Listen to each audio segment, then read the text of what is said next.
Conseil de ministres de ce jour a adopté un dossier assez historique.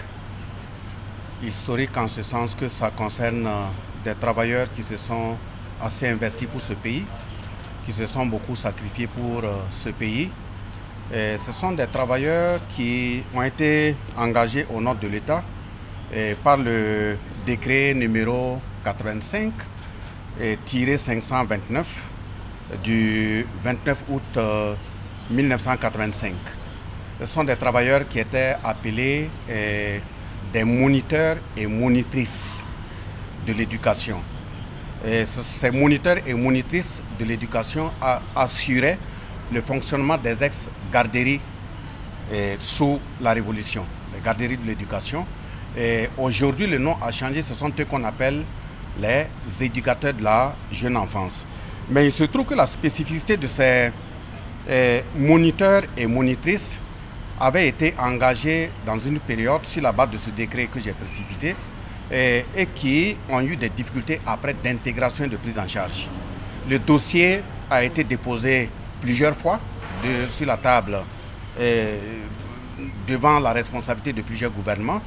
Et précisément le 22 mai 2018, il y a eu un conseil de cabinet qui s'est tenu autour de ce dossier pour l'analyser de fond en comble.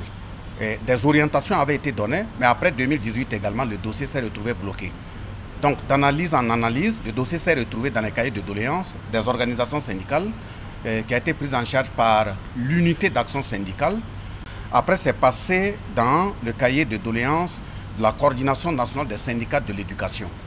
Donc, d'explication en explication, c'est fort heureux qu'aujourd'hui, nous avons constaté que le Conseil de ministres, à travers son Excellence, le président du FASO, a accepté que ces travailleurs, leurs préoccupations soient prises en compte.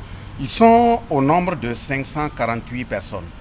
Et ces 548 personnes, nous remarquons que parmi elles, effectivement, il y a certaines qui ne sont plus en vie, mais il y a leurs ayants droit, il y a d'autres qui sont toujours en vie. La majeure partie même sont à la retraite, mais étant donné que c'est des travailleurs qui se sont investis à travers l'éducation pour l'État, il y avait nécessité de revoir leur situation et les prendre en charge. Le montant estimatif de leur prise en charge en termes d'indemnisation remonte à 1,660 milliard 84 234 francs CFA. Donc c'est un dossier de longue date qui vient d'aboutir.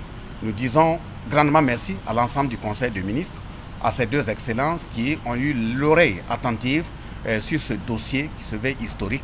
Et nous tenons à dire grandement merci et félicitations à l'ensemble des acteurs qui ont eu la patience nécessaire d'attendre la résolution véritablement de ce dossier.